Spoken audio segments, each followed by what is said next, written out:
हाय दोस्तों, मेरा नाम है अजीत कुमार और आप लोग देख रहे हैं मेरा यूट्यूब चैनल ajutek.8648।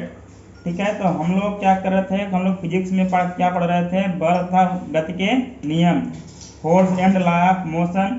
उसमें हम लोगों ने पढ़ लिया था बल। तो बल किसको हम लोग कहते थे? बल वह कारक है जो किसी वस्तु की स्थिति में, मतलब बल वह कारक है जिसके द्वारा हम वस्तु की स्थिति, अवस्था या आकार में परिवर्तन ला सकते थे। ठीक है, उसका हमने एग्जाम्पल भी देख लिया था। बल मतलब मान लीजिए कोई गेंद था, मतलब कोई सामान है यहाँ पे, यहाँ से उठा के फिर यहाँ पर रखना है, तो हम कोई बल लगा के यहाँ से लेके यहाँ तक उठा के रखते हैं। बाकी हम किसी दीवार को हम लोग धक्का देते हैं गिराने के लिए, ठीक है, या तो हम कुछ और करते हैं, या हम साइकिल चलाते हैं। ठीक है, ये सब मतलब क्या था, सब बल के एग्जाम्पल थे।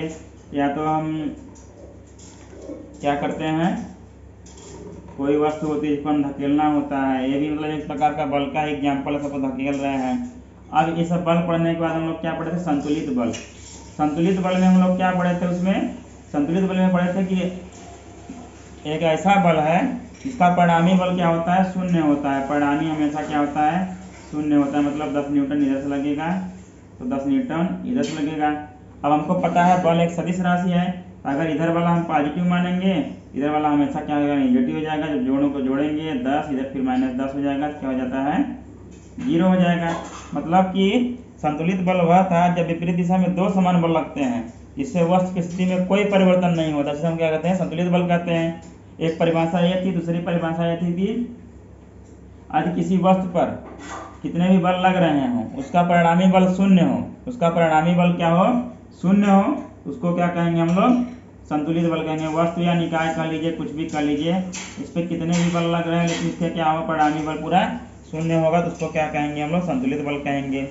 अब क्या कहते हैं कि असंतुलित बल में पढ़ा था, असंतुलित बल मतलब अनबैलेंस फोर्स पढ़ा था।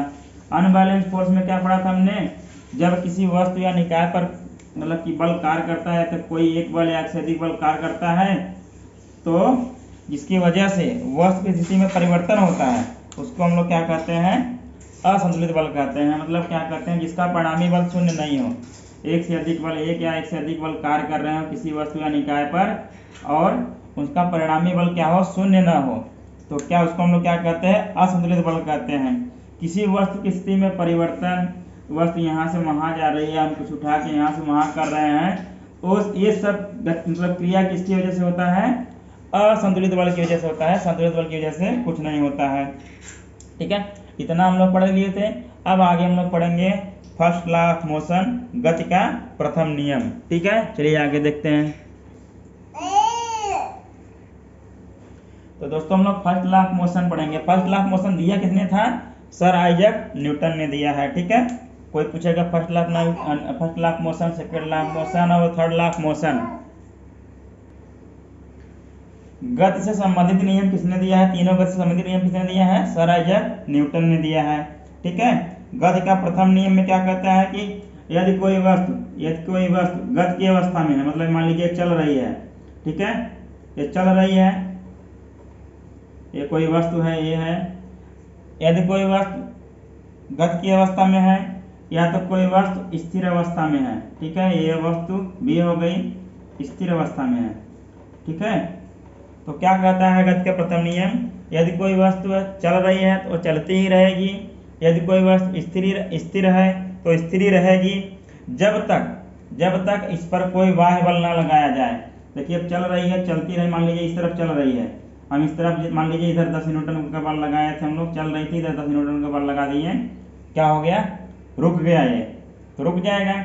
अब मान लीजिए स्थिर वस्तु है, ये चल रहा है, मतलब स्थिर है, ठीक है, स्थिर है, तो मान लीजिए हमने इधर से 10 न्यूटन का बल लगा दिया, तो क्या हो गया, चलने लगी। ठीक है, तो गति का प्रथम नियम यही कहता है, अगर कोई वस्तु स्थिर है तो स्थिर रहेगी, यदि कोई वस्तु चल रही है तो चलती ही रहेगी, जब तक हम उस पर कोई और बल न लगा दें। ठीक है, जब तक उस पर कोई और बल न लगा दें। ठीक है, तो इसे क्या कहते हैं, यही क्या है, गति का प्रथम नियम है, और इसे क्या कहते हैं, जड़त्व का नियम भी कहते हैं। ठीक है, क्यों कहते हैं, आगे हम आपको आगे बताएंगे। तो इसके एग्जाम्पल और भी हैं। मान लीजिए जैसे हम लोग क्या करते हैं कि किसी बस में हम लोग यात्रा करते रहते हैं, बैठे हुए हैं या तो खड़े हुए हैं, खड़े होना ज़्यादा होगा। इससे मान लीजिए हम क्या करते हैं, किसी बस में खड़े हो जाते हैं, बस रही, ठीक है। अब बस में हम लोग यहाँ खड़े हो जाते हैं, ठीक है, यहाँ खड़े हो गए, बस चल रही है, ठीक है। अचानक से क्या करता है, जब ड्राइवर ब्रेक मारता है, जब ड्राइवर ब्रेक मारता है तो क्या करती है, बस क्या होती है, रुक जाती है, मतलब कुछ देर कार्य किया विपरीत, क्या किया, बस रुक गई।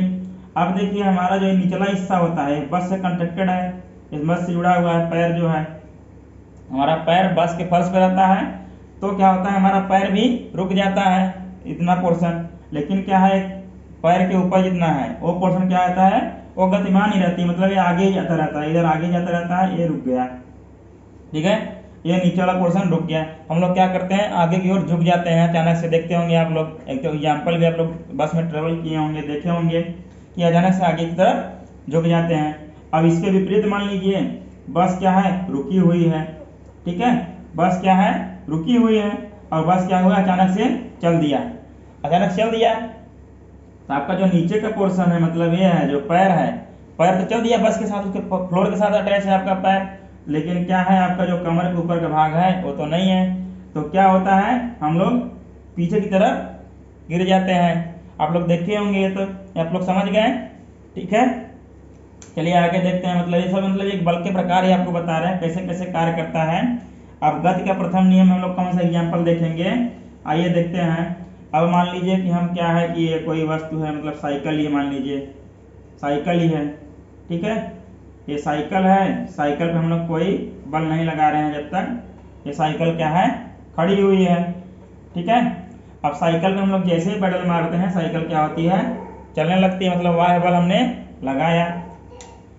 अब मान लीजिए हम कोई क्या कहते हैं कि चक्री है, चक्री हम लोग घुमाए होंगे, ठीक है, गोल गोल रहता था, हम लोग घुमाते थे बचपन में, ठीक है। अब मान लीजिए रुकी हुई है, हम लोग क्या करते थे, ऐसे इसको लगाते थे बल, दोनों तरफ से कपल बल लगाते थे, तो क्या होता है, घूमने लगती थी, घूमते घूमते घूमते घूमते रुक जाती थी, मतलब उस पर कोई घंटा बल काम करता था, ठीक है। अगर घंटा बल नहीं काम करेगा तो चलती ही रहेगी। तो चलिए हम लोग न्यूटन का गति का प्रथम नियम लोग देख रहे थे, आइए इसको परिभाषा लिख लेते हैं, फिर समझते हैं अच्छे से। और चलिए दोस्तों देख लेते हैं परिभाषा क्या है फर्स्ट लॉ ऑफ मोशन का, गति का प्रथम नियम का। यदि कोई वस्तु गति की अवस्था में है तो गति की अवस्था में ही रहेगी, और यदि कोई वस्तु विरामावस्था में है तो विरामावस्था में ही रहेगी, जब तक कि उस पर कोई बाह्य बल मतलब बाहरी बल न लगाया जाए। यही हमने आपको भी समझाया था। और इसे क्या कहते हैं, इसे जड़त्व का नियम भी कहते हैं। और जड़त्व का नियम किसने दिया था, गैलीलियो ने दिया था, ठीक है। जड़त्व का नियम किसने दिया था, गैलीलियो ने दिया था, लेकिन फर्स्ट लॉ ऑफ मोशन किसका है, न्यूटन का है, ठीक है। और हमने फर्स्ट लॉ ऑफ मोशन का एग्जाम्पल तो देख लिया है, बस वाला एग्जाम्पल हमने बता ही दिया है। अगर क्या है कि बस क्या है कि चल रही है, अचानक से ब्रेक मारती है, इसमें बस में खड़े हैं, क्या करते हैं, हमारा पैर तो फर्स्ट साथ अटैच रहता है, रुक जाता है, पैर वाला पोर्शन आधा हिस्सा रुक जाता है हमारा, लेकिन आधा हिस्सा क्या है, आगे की ओर चलता ही रहता है। तो उसमें क्या होता है, हम लोग आगे की ओर झुक जाते हैं, अगर ब्रेक मारने पर आगे की ओर हम लोग झुक जाते हैं, गिर जाते हैं। और दूसरा अवस्था क्या बताया था हमने, मान लीजिए कि कोई बस था, बस में हम लोग जब खड़े रहते हैं, ठीक है, खड़े रहते हैं और बस रुकी हुई है, अचानक चल देती है, क्या करता है, हमारा जो पैर के नीचे वाला हिस्सा होता है, कमर के नीचे वाला हिस्सा होता है, तो गतिमान हो जाता है, तो चलने लगता है बस के साथ, लेकिन जो इसके पैर के ऊपर वाला हिस्सा होता है वो नहीं चल पाता है। क्या करते हैं हम लोग, वो स्थिर रहता है, क्या होता है, हम लोग पीछे की तरफ गिर जाते हैं। हम लोग एग्जाम्पल देख लिए हैं पहले से ही गति के प्रथम नियम का, आप लोग एग्जाम्पल लिख लीजिएगा, ठीक है, यही अपने भाषा में अपने लैंग्वेज में आप लोग लिख लीजिएगा। तो चलिए हम लोग अब आगे बढ़ते हैं। तो चलिए दोस्तों, हमने अभी जिक्र किया था जड़त्व का, जब जड़त्व हमने कर लिया है जिक्र, तो जड़त्व हम लोग जान लेते हैं क्या है, ग्रेसिया, ठीक है। जड़त्व क्या है, ग्रेसिया, इसको इंग्लिश में बोलते हैं, ठीक है, तो हम लोग जान लेते हैं, ठीक है। अब जड़त्व किसको कहते हैं, आप लोग पिछली कक्षा में पढ़ चुके हैं कि नहीं पढ़ चुके हैं, आइए फिर से पढ़ लेते हैं एक बार, ग्रेसिया, ठीक है। अब क्या है कि कोई भी वस्तु होता है, कोई भी वस्तु होता है, उसका प्राकृतिक गुण वह होता है कि यदि वह विराम की अवस्था में है, ठीक है, विराम की अवस्था में विराम की अवस्था में रहना चाहता है, यदि गति की अवस्था में गति की अवस्था में रहना चाहता है, ठीक है। तो उसी को हम लोग क्या कहते हैं, जड़त्व कहते हैं। इसको दूसरी भाषा में क्या कहेंगे कि कोई भी वस्तु होती है उसका प्राकृतिक गुण वह होता है कि वह अपनी विराम अथवा गति की अवस्था का विरोध करता है, ठीक है, जड़त्व हमेशा। अगर विराम अवस्था में है उसको गति की अवस्था में लाना कि हम चाहते हैं तो विरोध करेगा। यदि गति की अवस्था में है उसको हम लोग क्या करेंगे, उसको अगर रोकना चाहते हैं तो उसका वो फिर से विरोध करेगा। हम लोग इसको आसान सा बंदे में समझ लेते हैं। किसी वस्तु का जड़त्व उसका वह प्राकृतिक गुण है जो उसकी विराम या गति की अवस्था में परिवर्तन का विरोध करता है। मतलब जो अभी हम लोग आपको समझा रहा था मैं वही कह रहा है। जब कोई वस्तु है, ये क्या है, मतलब मान लीजिए कोई वस्तु है और ये वस्तु चल रही है, गोल गोल घूम रही है, मतलब ना राउंड राउंड घूम रही है सर्कल में। अगर ये वस्तु क्या है, चल रही है, ठीक है, ठीक है, ये वस्तु चल रही है, ठीक, तो क्या करेगा वो वस्तु चलते रहना के मतलब कि जो चल रही है तो ये क्या होता है कि अगर गति के मतलब इसकी अवस्था में परिवर्तन होगा तो उसका क्या करेगा, जड़ क्या करेगा, विरोध करेगा। मतलब क्या करेगा, विरोध करेगा। मतलब ये चल रही है, ये इसको चलाए रखने का कोशिश करेगा, चलती रहे चलती रहे चलती रहे चलती रहे, लेकिन क्या होता है कोई इस पर बाहरी बल कार्य कर रहा है तो उसका विरोध करता है, लेकिन उतना जरूरत नहीं होता है तो क्या होता है, धीरे धीरे धीरे धीरे रुक जाती है। ठीक है, सिंपल सा लैंग्वेज में यही है। यदि इसका गति कर रहा है तो गति कर रहा है तो अगर उसमें अवस्था में परिवर्तन करना चाहते हैं तो उसको रोकना चाहते हैं, उसका ये विरोध करेगा जड़त्व। यदि ये विराम अवस्था में है, ठीक है, इसको हम लोग चलाना चाहते हैं, एक बार चलाना चाहते हैं, तब पर भी जड़त्व क्या करेगा, इसका विरोध करेगा, नहीं मुझे रुके रहना है, मुझे चलना नहीं है, मुझे नहीं चलना है, मुझे रुके ही रहना है, मुझे नहीं चलना है। तो जड़त्व का काम क्या है कि जो हम करना चाहेंगे वस्तु के साथ वो उसका क्या करेगा, विरोध करेगा, उसका उल्टा ही करेगा वो। ठीक है, यदि हम कोई वस्तु चल रही है उसको हम रोकना चाहेंगे तो क्या करेगा, जड़त्व रुकने नहीं देगा। यदि कोई वस्तु विराम अवस्था में है उसको हम चलाना चाहेंगे उसको चलने नहीं देगा। जहाँ तक उसका मतलब जड़त्व जितना ज़्यादा रहेगा वहाँ तक वो विरोध करेगा, लेकिन उससे ज़्यादा हम बल लगा देंगे क्या होगा, वस्तु चलने लगेगी। ठीक है, ये नहीं मतलब ये रोक के रख दिया तो रोके ही रहेगा, रोके ही रहेगा, रोके नहीं। एक मतलब कि निश्चित ही जड़त्व होगा, मतलब एक सर्टन जड़त्व होगा, मतलब एक सर्टन बल होगा जड़त्व का। जड़त्व भी एक प्रकार का बल ही समझ लीजिए। तो जड़त्व का बल एक निश्चित ही होगा किसी वस्तु का। ठीक है, तो क्या करेगा वो निश्चित मतलब मात्रा में विरोध करेगा और उससे ज़्यादा हम बल लगा देंगे तो क्या करेगा, चलने लगेगा। अब मान लीजिए इससे क्या होता है, कोई दीवार है, दीवार को हम लोग क्या करते हैं, इसका जड़त्व जो है इसको हम लोग ठेलने की कोशिश करते हैं, क्या एक दीवार चलने लगती है, नहीं ना, क्या गिर जाती है, नहीं गिरती है। मतलब क्या है, इसका जड़त्व क्या है, ज़्यादा है जितना हम लोग बल लगा रहे हैं। अब ज़्यादा बल लगाते हैं तो क्या करते हैं, दीवार गिर जाती है। अब मान लीजिए हम लोग क्या करते हैं, कभी हम लोग क्रिकेट की पिच के रोलर देखे होंगे, रोलर, ठीक है, मान लीजिए रोलर रखा हुआ है, क्रिकेट के पिच का रोलर रखा हुआ है, ठीक, रोलर रखा हुआ है।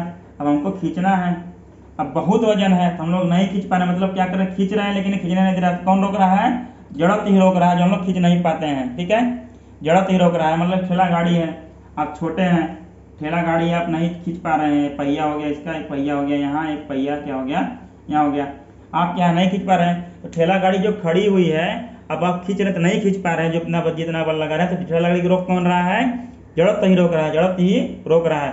अगर आपसे ज़्यादा पावरफुल कोई आ जाएगा, कोई बड़ा आदमी आ जाएगा, क्या करता है, ठेला गाड़ी खींच लेता है, ज़्यादा बल लगाता है, मतलब जितना इसका जड़त्व था उससे ज़्यादा बल लगा दें, क्या हुआ, ठेला गाड़ी चलने लगा। लेकिन अब इससे कम बल लगाएं, इसके बराबर लगाएंगे तो नहीं चलेगा। ठीक है, जड़त्व क्या करता है कि जो आप वस्तु के साथ करना चाहेंगे उसका वो विरोध करता है, मतलब उसको चलाने की कोशिश करेंगे तो रुकने मतलब कि आपका विरोध करेगा, नहीं हम नहीं चलेंगे। यदि क्या करेंगे, आप उसको रोकने की कोशिश करेंगे, बोलेंगे नहीं हम नहीं रुकेंगे, हम चलते रहेंगे। ठीक है, जड़त्व का यही काम होता है। आइए परिभाषा देख लेते हैं। तो दोस्तों हम लोग देख लेते हैं जड़त्व किसको होते हैं, किसी वस्तु का जड़त्व उसका वह प्राकृतिक गुण है। देखिए प्राकृतिक गुण है, कोई बाहर से नहीं लग रहा है। किसी वस्तु का जड़त्व वह प्राकृतिक गुण है जो उसकी गति या विराम की अवस्था में परिवर्तन का विरोध करता है। ये चीज मैं आपको भी समझा रहा था कि कोई भी वस्तु होता है उसका जड़त्व क्या करता है, यदि हम उसको अगर विराम अवस्था में उसको चलाना चाहते हैं उसका विरोध करता है, यदि वो गति की अवस्था में उसको हम रोकना चाहते हैं उसका विरोध करता है कि नहीं हम रुकेंगे नहीं। तो वही यहाँ भी कह रहा है, किसी वस्तु का जड़त्व उसका वह प्राकृतिक गुण है जो उसकी गति या विराम की अवस्था में परिवर्तन का विरोध करता है। वही चीज मैं आपको सिंपल लैंग्वेज में समझा रहा था। ठीक है, तो समझिए आप लोग ये चीज हो रहा है। किसी वस्तु का द्रव्यमान उसके जड़त्व की क्या होती है, माप होती है। जिस वस्तु का जितना ज्यादा द्रव्यमान होगा उसका उतना ही ज्यादा क्या होगा, जड़त्व होगा।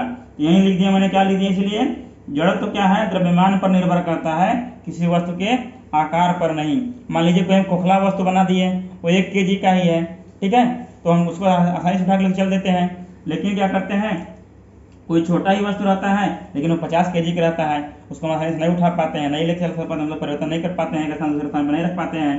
ठीक है, तो क्या करता है, किसी वस्तु का जो है जड़त्व की माप क्या होती है, उसका द्रव्यमान होता है। और वस्तु का जड़त्व क्या करता है, द्रव्यमान पर निर्भर करता है, किसी वस्तु के आकार पर नहीं करता है। जिस वस्तु का जितना ज़्यादा द्रव्यमान होगा उस वस्तु का उतना ही ज़्यादा क्या होगा, जड़त्व होगा। ठीक है, आइए देखते हैं आगे। तो आइए हम लोग देखते हैं जड़त्व द्रव्यमान पर कैसे निर्भर करता है। ठीक है, अब आप लोग देखे होंगे कोई खोखला बर्तन, आप लोग कार्टून वगैरह लिए होंगे, कार्टून वगैरह किसी कार्टून आता है, इतना बड़ा सा हो गया। ठीक है, इतना बड़ा एक खोखला है। ठीक है, खोखला है, खोखला है। आप क्या करते हैं, मान लीजिए कोई लोहे का टुकड़ा है, पूरा भरतू है। ठीक है, ये लोहा है, ये पूरा क्या है, फुल फील्ड है। ठीक है, अब क्या करते हैं हम लोग, इसको कार्टून को आसानी से उठा लेते हैं, और इसको उठाने में क्या होता है, आपको थोड़ा तकलीफ होता है, कम उठा पाते हैं। अब मान लीजिए आप लोगों को आसानी से, आप लोग गाँव में रहते हैं तो शहर में कहीं भी रहते हैं, तो आप लोग तो बोझा वगैरह तो ढोए ही होंगे। ठीक है, तो अब मान लीजिए क्या करते हैं हम लोग, इसको क्या करते हैं, 20 केजी का है कोई, ये चावल ही मान लीजिए 20 केजी का चावल है। अब देखिए दोस्तों, चावल की मान लीजिए कोई बोरी है, इसमें क्या है, 20 केजी चावल भरा है। इस चावल की बोरी में कितना भरा है, 70 केजी भरा है। तो दोस्तों आप लोग बताइए, अब एक 5 केजी का भी ले लीजिए बोरी। ठीक है, इसमें भी चावल भरा है। ठीक है, ये 5 केजी का है। आप लोग बताइए, इसको सबसे ज़्यादा आसानी से उठा लेंगे, किसको उठा लेंगे, इसको उठा लेंगे। आप लोग कहेंगे यार कि सबसे आसानी से हम इसको उठा लेंगे, मतलब तुरंत उठा लेते हैं, 5 केजी हम उठा लेते हैं। अब आप 20 केजी उठाने जाएंगे क्या होगा, और ताकत लगानी पड़ेगी आपको, और परेशानी सामना करना पड़ेगा। 70 केजी तो आप लोग उठा ही नहीं पाएंगे। ठीक है, और अगर उठा पाएंगे तो बहुत ज़्यादा मुश्किलों का सामना करना पड़ेगा। अब देखिए क्या है, क्यों, अब देखिए इसे जान लेते हैं हम लोग कैसे निर्भर कर रहा है। 5 केजी का हम लोग आसानी से उठा ले रहे हैं, मतलब कि कम विरोध कर रहा है उठने का, अपना कम बल लगा रहा है, इसका जड़त्व तो क्या है, कम है, कम विरोध कर रहा है। अब 20 केजी उठाने जा रहे हैं, और ताकत लगानी पड़ रही है हमको, मतलब इस पे और ज़्यादा विरोध कर रहा है। अब क्या है, अगर 70 केजी चावल हम लोग उठा ही नहीं पा रहे हैं, घसका ही नहीं, खिसका ही नहीं पा रहे हैं, टस से मस नहीं कर पा रहे हैं, अब क्या होगा, ये मतलब बहुत ज़्यादा विरोध कर रहा है, मतलब इसका जड़त्व और भी ज़्यादा है। अब क्या करेंगे, जड़त्व किसका ज़्यादा है, मतलब निकालना हमको, अगर दिखाना 70 केजी वाला सबसे ज़्यादा होगा, फिर 20 केजी वाला होगा, फिर क्या होगा, 5 केजी वाला होगा। मतलब हम इसको सबसे आसानी से उठा ले रहे हैं, फिर इसमें और मेहनत करने के बाद हमसे 20 किलो उठ पा रहा है, 70 केजी उठ ही नहीं पा रहा है। मतलब जिसका जितना ज़्यादा जड़त्व होगा उसमें उतना हमको बल लगाने की आवश्यकता पड़ेगी, उसकी स्थिति परिवर्तन करने में। ठीक है, या तो विराम की अवस्था में हो या तो गति की अवस्था में हो। तो आप लोग समझ गए क्या होता है जड़त्व, क्या होता है, किसी वस्तु का वह प्राकृतिक गुण होता है जो उसकी गति या विराम की अवस्था में परिवर्तन का विरोध करता है। अब देखिए, अब 5 केजी का हम लोग आसानी उठा लिए थे, 20 केजी का नहीं उठा पा रहे थे, 70 केजी का ये बिल्कुल नहीं उठा पा रहे थे। तो क्या हो गया, जड़त्व क्या करता है, द्रव्यमान पर निर्भर करता है। जिस वस्तु का जितना ज़्यादा द्रव्यमान होगा उस वस्तु का क्या होगा, जड़त्व क्या होगा, उतना ही ज़्यादा जड़त्व होगा। ठीक है, ये आप लोग समझ गए। इसी प्रकार मान लीजिए कि लोहा ही है कोई, ठीक है, लोहा ये खोखला हो गया लोहा, और ये क्या हो गया, ये पूरा भरा हुआ लोहा है। ठीक है, फुल फील्ड है, मतलब ये वजन है। अब एक मतलब खोखला लोहा है, इसको आप लोग सीट होता है, इसको आसानी से उठा लेंगे। ये क्या है, मतलब कि पूरा फील्ड है, मतलब भरतू आप लोग बोलते हैं ना, पूरा भरा हुआ है, इसको आप लोग उठाने में आपको परेशानी होती है, ज़्यादा वजन रहता है। तो क्या है, इसका जड़त्व तो ज़्यादा है, इसका जड़त्व तो क्या है, कम है। मतलब आकार दोनों का सेम रखते हैं हम लोग। ठीक है, आकार दोनों का हम लोग सेम रखते हैं। ठीक है, आकार दोनों का सेम है। मान लीजिए क्या है, 1 केजी का है, अब ये क्या है, 50 केजी का है वही लोहा। तो अब आपको देखिए आकार तो सेम है, ठीक है, अब लेकिन क्या है, केजी क्या है, दोनों चेंज है। देखिए केजी चेंज है, आकार हमने सेम रख दिया है, लेकिन इसका द्रव्यमान क्या कर दिया, हमने चेंज कर दिया। इसको तो हम लोग आसानी से उठा ले रहे हैं, 1 केजी चीनी भी उठा लेते हैं आप। अब 50 केजी उठाने जाएंगे तो उठेगा ही नहीं। मतलब क्या है, किसी वस्तु का जो है जड़त्व द्रव्यमान पर निर्भर करता है, वस्तु के आकार पर निर्भर नहीं करता है। ठीक है, कि वो कैसा है कैसा नहीं है। ठीक, समझ गए आप लोग। चलिए आगे बढ़ते हैं। चलिए हम लोग दोस्तों जड़त्व पढ़ लिए, द्रव्यमान का हमने जिक्र किया, अब द्रव्यमान पढ़ लेते हैं। ठीक है, तो किसी वस्तु में पदार्थ का जितना परिमाण, ठीक है, परिणाम नहीं, परिमाण होता है, मतलब क्वांटिटी। किसी वस्तु में पदार्थ का जितना क्वांटिटी होता है वो उसका क्या कहलाता है, द्रव्यमान कहलाता है। किसी वस्तु में पदार्थ का जितना भी परिमाण होता है वह उसका क्या कहलाता है, द्रव्यमान कहलाता है। द्रव्यमान का मतलब क्या होता है, कि ग्राह होता है।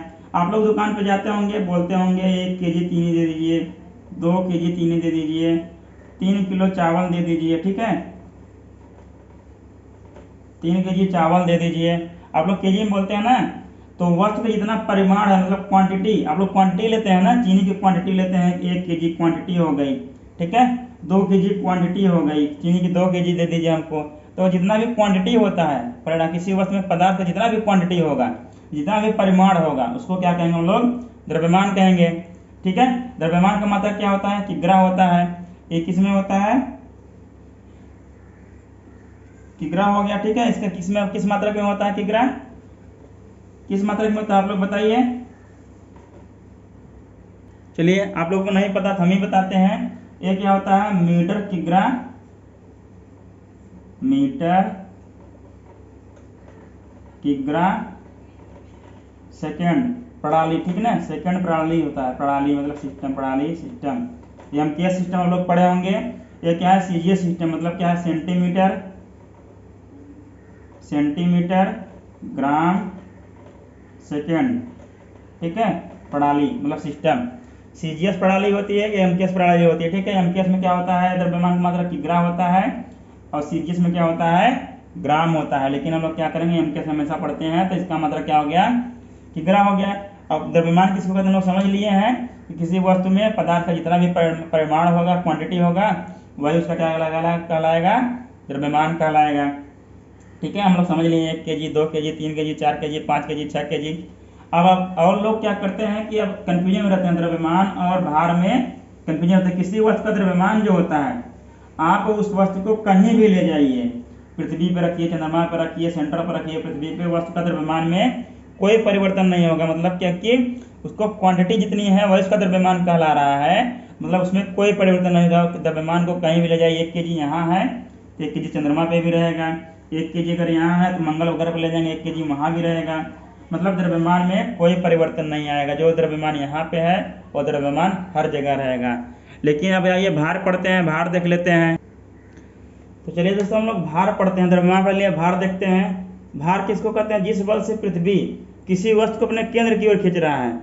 कोई भी वस्तु है, अगर पृथ्वी उसको जिस बल से अपने ओर खींचता है, उसी क्या कहते हैं, वस्तु का भार कहते हैं। आराम से देख लेते हैं, परिभाषित आराम से कर लेते हैं। जिस बल से पृथ्वी किसी वस्तु को अपने केंद्र की ओर खींचता है, कोई भी वस्तु हो, कोई भी वस्तु है, पृथ्वी अगर जिस बल से उसे अपने केंद्र की ओर खींचता है, उसी को क्या कहते हैं, वस्तु का भार कहते हैं। जिस बल से पृथ्वी किसी वस्तु को अपने केंद्र की ओर खींचता है, उसे वस्तु का क्या कहते हैं, भार कहते हैं, ठीक है। अब मतलब किसी जिस बल से, मतलब पृथ्वी एक बल लगाती है किसी वस्तु पर, कोई भी वस्तु पृथ्वी पर है, पृथ्वी क्या करती है, एक बल उस वस्तु पर लगाती है, ठीक है। तो जिस बल से अपने जिस बल से अपने केंद्र की ओर खींचता है, उसी को क्या कहते हैं, हम लोग क्या कहते हैं, वस्तु का भार कहते हैं। भार बराबर क्या होता है, द्रव्यमान गुणित क्या होता है, गुरुत्वीय त्वरण। गुरुत्वीय त्वरण के बल से, मतलब इसी बल से पृथ्वी क्या करती है, किसी भी वस्तु को अपने केंद्र की ओर खींचती है, ठीक है। इसी बल से पृथ्वी किसी भी वस्तु को अपने केंद्र की ओर खींचती है। तो परिभाषा इसका हो गया, जिस बल से पृथ्वी किसी वस्तु को अपने केंद्र की ओर खींचती है, उसे वस्तु का क्या कहते हैं, भार कहते हैं। तो भार बराबर क्या होता है, W बराबर M इंटू जी। M क्या है, द्रव्यमान है वस्तु का, जो वस्तु का द्रव्यमान रहेगा। गुरुत्वीय त्वरण क्या है, पृथ्वी जिस बल से खींच रहा है उसको क्या कहते हैं, गुरुत्वीय त्वरण है, ठीक है। इतना गुरुत्वीय त्वरण है, पृथ्वी जिस बल से खींच रहा है, क्या हो गया, भार बराबर W equal to M into g. और गुरुत्वीय त्वरण बराबर होता है GME बराबर क्या होता है, बटा क्या होता है, स्क्वायर R स्क्वायर। G बराबर होता है स्मॉल g इक्वल टू क्या होता है, कैपिटल GMI अपान R स्क्वायर। जहाँ R क्या है, पृथ्वी की त्रिज्या है, M क्या है, पृथ्वी का द्रव्यमान है, A क्या है, गुरुत्वाकर्षण का नियतांक है, ठीक है। कैपिटल G क्या है, गुरुत्वाकर्षण का नियतांक। हम लोग ये सब आगे पढ़ेंगे, ठीक है। तो अभी हम लोग पढ़ लिए भार। अब क्या होता है भार, गुरुत्वीय त्वरण देखिए, पृथ्वी पर कुछ और होता है, चंद्रमा पर कुछ और होता है, ठीक है। गुरुत्वीय त्वरण पृथ्वी पर कुछ और होता है, चंद्रमा पे कुछ और होता है, ग्रेविटेशन जैसे जैसे लगता है। मंगल ग्रह पे कुछ और होता है, ठीक है। किसी और प्लैनेट पे जाएंगे तो वहाँ कुछ और होता है, ठीक है। तो वस्तु का भार क्या होगा, जगह जगह जगह जगह बदलता रहेगा, ठीक है। यहाँ पृथ्वी पे हो गया 9.8 मीटर पर सेकंड स्क्वायर, लेकिन चंद्रमा पे क्या है, इससे कम है, 6 है, उससे कुछ कम है, ठीक है, उससे कम है। तो क्या होगा, मान लीजिए यहाँ पे अगर आप 10 आता है, 1 kg का द्रव्यमान लेते हैं आप, यहाँ 10 आता है, 10 भार क्या आता है, 10, ठीक है। भार क्या आ जाता है 10 क्या आ जाता है किग्रा मीटर पर सेकंड स्क्वायर। ठीक है, 10 केजी पर सेकंड स्क्वायर। अगर चंद्रमा पर आप मान लीजिए वहाँ जाएंगे तो मान लीजिए 6.4 ही आएगा केजी मीटर पर सेकंड स्क्वायर।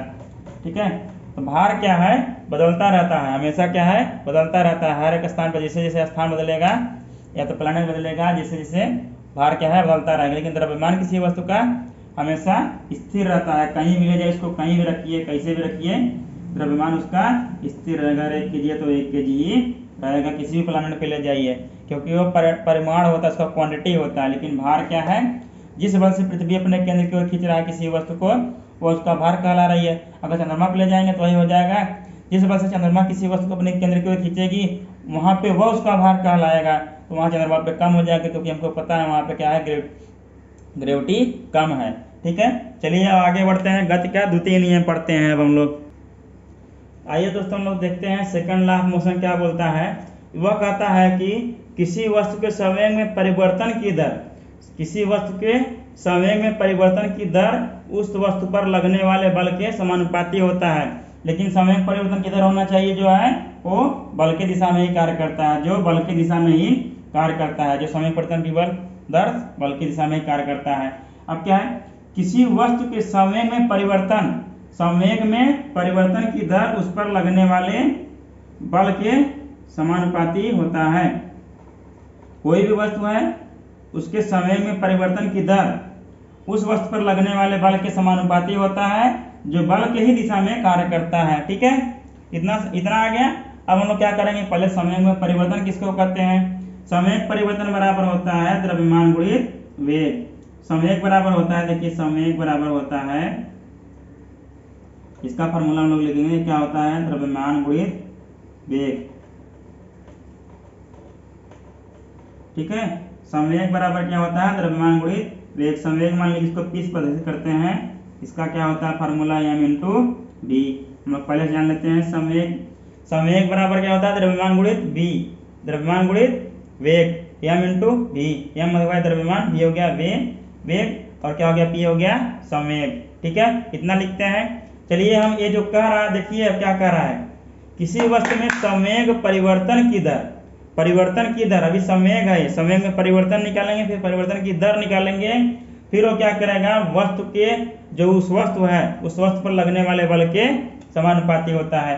किसी वस्तु में संवेग परिवर्तन की दर उस वस्तु पर लगने वाले बल के समानुपाती होता है, जो बल के ही दिशा में कार्य करता है। ठीक है, चलिए आइए इसका आगे डेरिवेशन करते हैं, कैसे आएगा ये फार्मूला, कैसे क्या कहना चाह रहा है।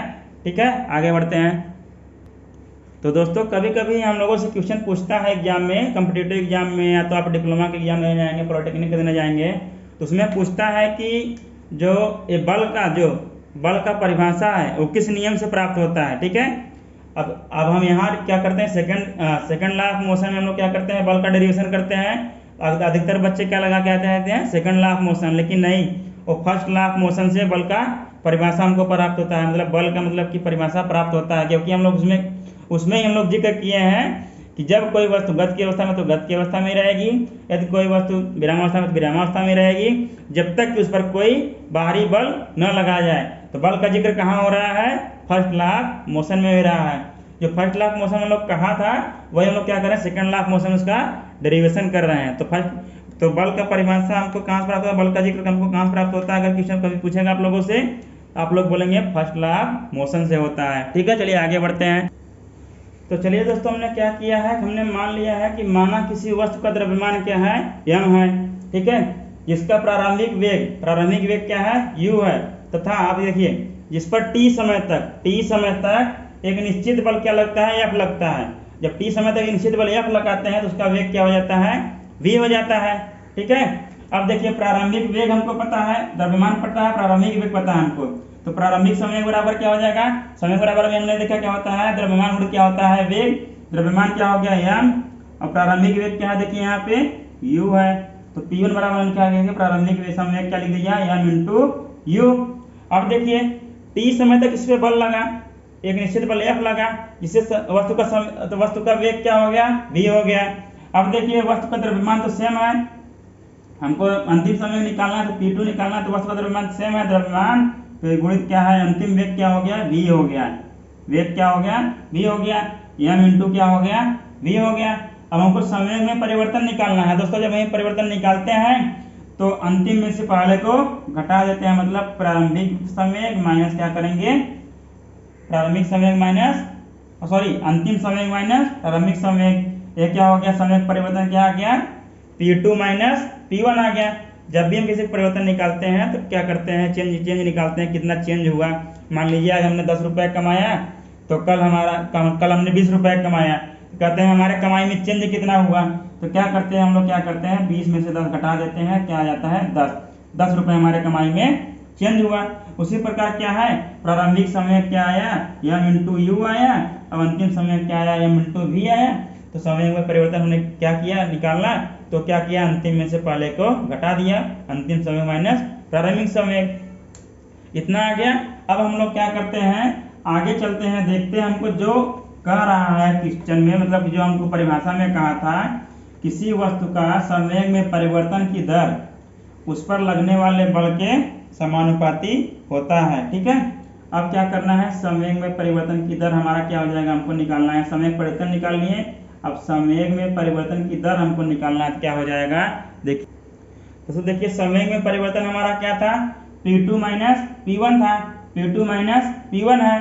अब संवेग परिवर्तन की दर क्या हो जाएगा, P2 माइनस P1 बटा T, मतलब T समय में कितना चेंज हो रहा है संवेग में, T समय में कितना चेंज हो रहा है संवेग में, उसी को हम लोग क्या कहते हैं, संवेग परिवर्तन की दर कहते हैं। संवेग परिवर्तन की दर उसको कहेंगे, T समय में संवेग में कितना परिवर्तन हो रहा है उसको क्या कहेंगे हम लोग, संवेग परिवर्तन की दर कहेंगे। अब देखिए हमको परिभाषा में कहा था संवेग परिवर्तन की दर, जब संवेग परिवर्तन की दर क्या होती है, उस वस्तु पर जो बल कार्य करता है उसके समानुपाती होता है, इसलिए हमने क्या कहा, समानुपाती का चिन्ह लगा लिया। ठीक है, इतना हो गया। अब देखिए क्या कहा था, संवेग में परिवर्तन की दर, संवेग में परिवर्तन की दर क्या होता है कि बल के समानुपाती संवेग परिवर्तन की दर क्या है, यही है। तो हम क्या करेंगे, यहाँ लिखेंगे बल, ठीक है, या तो यहाँ लिख सकते संवेग परिवर्तन की दर क्या आ जाएगा हमारा, बराबर P2 minus P1 upon T। अब क्या कहता है, संवेग परिवर्तन की दर है वो उस वस्तु पर लगने वाले बल के क्या होता है, समानुपाती होता है, समानुपाती संवेग परिवर्तन की दर। ठीक है, संवेग परिवर्तन की दर, इतना समझ में आया आप लोगों को। हमारा संवेग में परिवर्तन कितना आया था, P2 minus P1 upon T आया था, क्योंकि T समय में हमारा कितना बदल रहा है उसी को हम लोग ज्ञात किए, संवेग परिवर्तन की दर का ज्ञात के लिए। अब हमको परिभाषा में क्या कहा था कि किसी वस्तु में संवेग परिवर्तन की दर उस पर लगने वाले बल के समानुपाती होता है। किसी वस्तु के संवेग में परिवर्तन की दर वो क्या कहता है, जो उस पर वस्तु पर बल लगता है उसके समानुपाती होता है। देखिए बल को क्या कर लिया, संवेग परिवर्तन के समानुपाती कर लिया। अब आगे देखिए क्या हो जाएगा, यह प्रोपोर्शनल टू संवेग परिवर्तन की दर क्या है, P2 माइनस P1 अपान क्या हो जाएगा, T हो जाएगा।